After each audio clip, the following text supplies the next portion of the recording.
je suis contente, je veux qu'on sanctionne la Guinée. Pourquoi? Vous oubliez une chose, vous les démagogues qui sont là en train de soutenir le CNRD. Vous oubliez quelque chose qui est important. C'est quoi cette chose? La Guinée est membre de la création de CEDEAO là. On est membre. CEDEAO, la Guinée est membre de la création de CEDEAO. Donc si on fait des lois et qu'on n'arrive pas à respecter, nous, on viole les lois, on est membre. Mais qu'est-ce qu'on doit faire? C'est d'appliquer la loi sur nous. Personne n'est au-dessus de la loi. Quand tu violes la loi, on va appliquer la loi sur toi, même si tu es qui? Et comme dit Ambalo, il a raison. Si on ne sanctionne pas les coups d'État, les putschistes, les bandits, les délinquants, les narcos, mais pourquoi aller aux élections? Pourquoi on a dit élection? Pourquoi on demande la voix de la population? Peut-être pas que la Guinée, en Afrique, partout d'ailleurs dans le monde. Pourquoi on dit élection? Pourquoi on dit élection? Donc on va sanctionner la Guinée. Je veux que vous sanctionnez sévèrement, que vous fermez les frontières. Sénégal, vous fermez. D'accord? Parce que de nos jours, souvent les marchandises quittent le Sénégal parce que le port est tellement cher. Tous quittent au Sénégal pour rentrer vers l'Abbé là-bas là. Et puis voilà, fermez. Toi, je vais te bloquer. Toi, tu vas partir. Moi, je vous ai dit, je n'ai plus le temps pour vous. Ma maman me dit que... Vas-y, faut écrire encore. Donc, le Sénégal, fermé. Mali, on sait, ils ne vont pas fermer. Parce que voilà, Mali n'avait pas... La Guinée n'avait pas fermé. Mali ne va pas fermer. Mais Burkina... Bon, Sénégal, Guinée-Bissau, Sierra Leone, Libéria... Abidjan, fermez vos frontières. Aucun Guinéen ne sort pour aller chez vous prendre les marchandises pour amener. Fermez. Nous, on ne va pas être fâchés. Parce que c'est nos bandits là qui veulent ça pour nous. Quel qu'en soit, quel qu'en soit, quand tu veux qu'une personne mange là, quel qu'en soit, tu peux prendre le manger. Tu peux croquer le manger pour la personne jusqu'à ce que ça devienne pâte. Mais pour que la personne avale là, ça, c'est pas à toi. Pour qu'on avale, c'est la personne qui doit avaler. Donc, si Mamadi ne veut pas le bonheur pour son peuple, si Mamadi ne veut pas le bien pour la population, vous voulez quoi? Fermer les frontières, sanctionner lourdement la Guinée. C'est un bandit narcotrafiquant qui est là. Quelqu'un qui a les armes, qui est là aujourd'hui en train de détruire la vie des Guinéens, qui est là en train de séquestrer les Guinéens. Nos cadres sont en prison. Tous les leaders sont en exil. Toi, tu es qui? Black Crow. Ça va pas chez toi? Toi et Amara, imbécile que vous êtes. Vous pensez que la Guinée, c'est pour vous? Hein? Amara, vu ton papa narcotrafiquant a fait la prison. Tu veux que tous les vieux vont aller en prison? Imbécile que vous êtes. Des narcos, des salopards que vous êtes. Abat le CNRD. Abat Mamadi Doumbouya. Vous êtes malades? On a compris votre jeu. Donc vous les démagogues là. Hier j'ai parlé, écoutez-moi. Hier j'ai parlé, vous savez moi je suis pas une hypocrite. Je suis pas une lâche. Hier j'ai parlé des personnes qui se sont attaquées à Ambalo. Et mon frère faisait partie. Pourquoi pas dire son nom? Je vais dire son nom. J'ai vu plein de messages de certaines gens. Ah Fatou, bon... Je connais certaines personnes, ça je suis d'accord avec vous. Mes grands, vous savez que je vous aime bien et tout. Mais vous savez que Ousmane est têtu. C'est quelqu'un qui n'a rien dans sa tête, c'est un tonneau vide. Ousmane, on ne le laisse pas partir. C'est comme ça, il va commencer petit à petit. Et puis un jour, on va le voir, il est allé quoi. Et quand il a un problème, sinon il a eu un problème ici. Nielo, à un moment, c'était le plus célèbre sur les réseaux sociaux, oui.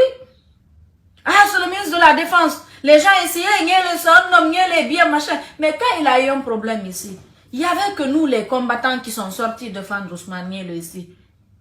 C'est nous, moi là. J'ai subi combien d'humiliations, insultes. De fait que je défendais Ousmane, de fait que j'étais là pour parler, défendre Ousmane, j'ai risqué. aller en prison. Mais comme moi, je ne suis pas comme lui, moi, je suis sortie de la Guinée. Moi, je suis sortie de la Guinée, oui, je suis sortie. Quand je suis sortie, personne ne savait, même ma mère, je n'ai dit à personne. C'est quand je suis arrivée à Washington que j'ai appelé la famille pour dire que restez calme, tranquille, je suis bien arrivée. Après, j'ai mis la vidéo, j'ai montré à ma mère, elle était à l'hôpital. Elle était malade.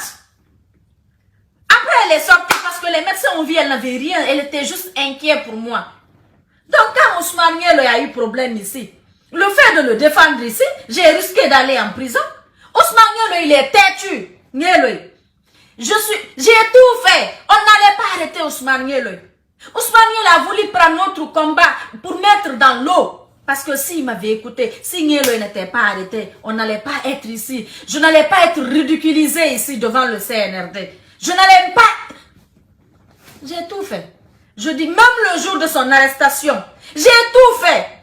Les gens ne voulaient pas qu'il soit arrêté. La police à l'aéroport ne voulait pas qu'il soit arrêté parce que eux là, ils savent que ouais, Ngelo a défendu l'armée ici. Ngelo a défendu les gendarmes. Ngelo a défendu les militaires. Ngelo a défendu l'État guinéen.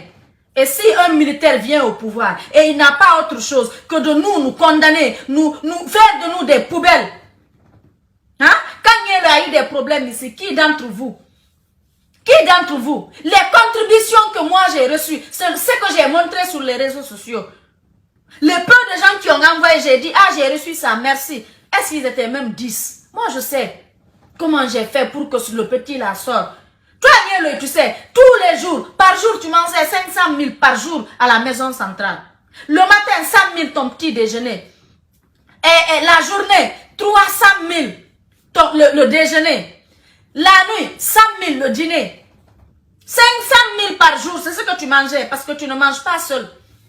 Tu le sais très bien. Tu n'as jamais manqué de quelque chose.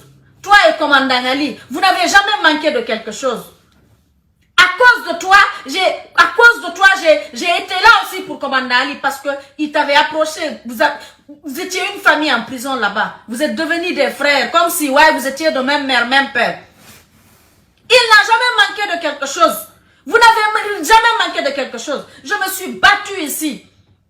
Qu'est-ce que j'ai pas fait? J'ai pleuré, on m'a traité de folle ici. On m'a traité de tous les noms d'oiseaux ici. Il faut sortir répondre. Tu as intérêt? Moi, c'est moi. Moi, je suis plus que ta mère. Tu connais très bien. Moi, j'ai même pas besoin de venir parler. Parce que même quand je prends ma bouche ici en silence, je te maudis, tu sais que tu vas voir. Tu connais très bien. Tu connais, c'est moi, toi. Si tu vois que toi, tu es là, c'est grâce à Dieu et moi. Tu allais être toujours en prison. Le CNRD t'a pas gracié. Le CNRD t'a recondamné encore de nouveau. Le CNRD, moi, je suis sorti en Guinée avec mon sac. Si le CNRD voulait notre soutien, ils pouvaient me faire sortir. Quand ils avaient mon numéro, Doumbouya, l'imbécile, Blacro, il m'a appelé 2 fois. Maintenant, quand j'ai eu le problème là, quand je l'ai écrit, quand je l'ai envoyé tous les plaintes sur WhatsApp, il pouvait m'appeler pour me dire, ah Fatou, je vais te faire sortir de la Guinée. Il faut aller parce que voilà, pour ne pas que tu aies des problèmes. Mais non, c'est eux-mêmes qui voulaient que je reste en prison. Jusque maintenant là, comme maintenant là, il y a IFDG, c'est fini, personne, aucun Guinéen n'a plus besoin d'eux. Maintenant, on allait nous faire sortir et nous utiliser contre IFDG et la population. Pas que IFDG, hein. Aujourd'hui, toute personne qui soutient le CNRD, tu es contre le peuple, tu es contre la population. C'est pas que IFDG qui est contre CNRD aujourd'hui, c'est le peuple de Guinée, l'ensemble du peuple de Guinée qui est contre les bandits délinquants narcos qui sont à la tête aujourd'hui. Ça n'a rien à voir avec l'IFDG, ça n'a rien à voir avec comment je vais dire, l'IFR. Ça n'a rien à voir. C'est le peuple de Guinée, on ne veut pas de ces narcos, c'est des bandits, c'est des menteurs, c'est des manipulateurs, c'est des délinquants, c'est des salauds. Ils sont rien sauf des manipulateurs. Des blacros réunis comme ça là. Donc vous qui m'avez écrit dans mon inbox plein de choses, dire que ah, tu dois pas, j'ai pas attaqué mon frère, c'est la vérité, j'ai dit à mon frère. Et c'est pas aujourd'hui j'ai commencé à parler à mon frère, je l'ai parlé 100 000 fois. J'ai appelé toute personne que je sais que si les gens là lui parlent, ils vont l'écouter, il va les écouter. Je ne peux pas moi m'asseoir, voir une vidéo de mon frère sur les réseaux sociaux et puis je vais me taire. Je ne vais jamais laisser ça. Je le vois en train de faire une vidéo, les gens vont me vomir. Les gens vont me vomir parce que c'est à cause de ces vidéos il est allé en prison. Qu'est-ce qu'il va dire dans une vidéo? Il va dire quoi à qui? Il ne peut pas rester tranquille. Le jour où on va décider de soutenir une autre personne, il va faire une vidéo, il va recommencer ses vidéos. Autrement, venir parler de son leader, venir parler des projets de société, sans injure. Oui, le moment là va venir, mais il va venir s'attaquer à un Nambalo. Il va venir parler de quoi? S'il n'est pas assez NRD, il n'a qu'à rester dans son coin. Les gens là ne l'ont jamais calculé. Les gens là ont fait de nous des pourritures, de poubelles que tout le monde pouvait venir jeter leurs ordures sur nous. Mais je vais pas me permettre ici, je vais pas m'asseoir, regarder mon petit frère en train de faire encore des conneries sur les réseaux sociaux et je vais me taire. Je vais jamais le faire. Je l'ai parlé, tout le monde a parlé, on a parlé. Mais comme il a dit, c'est ce que je dis. Je vais lui montrer ce qu'il veut là. Moi, je suis plus prête. Et moi là, je suis pas loin, hein. Moi, je suis pas une autre personne. Donc, c'est pas attaquer mon frère. C'est la vérité, j'ai dit à mon frère. Et je l'ai demandé le matin quand je l'ai appelé. Ce que je l'ai dit au téléphone en privé, j'ai même pas dit ça ici sur les réseaux sociaux. Parce que j'ai même pas besoin de venir dire ça ici. Mais trop, c'est trop. Trop, c'est trop. Trop, c'est trop. Moi, je sais, vous qui l'encouragez dans ces bêtises-là, quand il a eu problème ici, qui d'entre vous est venu nous soutenir? Qui d'entre vous? J'étais toute seule. Toute seule. J'ai pleuré, j'ai fait. Par fini même, c'était vous-même qui. Ah, c'est sa soeur qui l'a mis en prison. Ah, sa soeur, son ennemi, c'est Fatou. Fatou est l'ennemi de Nielue. C'est elle qui est là en train de parler. Si moi je parle pas, qui allait parler? J'ai dit que personne ne va parler de mon frère. Si moi je parle pas, ils vont dire il a sa grande soeur de même mère. Et elle ne dit rien là. Donc c'est nous, on va dire quoi? Donc je me suis levée. Vous avez vu tout ce que j'ai fait. Vous avez vu ce que j'ai fait sur les réseaux. On m'a traité de folle. On m'a traité de tous les noms d'oiseaux. J'étais comme ça. Regardez comment je suis devenue belle aujourd'hui. J'ai récupéré ma forme parce que je dors bien. Je mange à ma faim. Je ne mangeais pas. Je ne dormais pas. J'ai fait tellement de prières. On a tellement levé des sacrifices. Vous savez, depuis l'arrestation de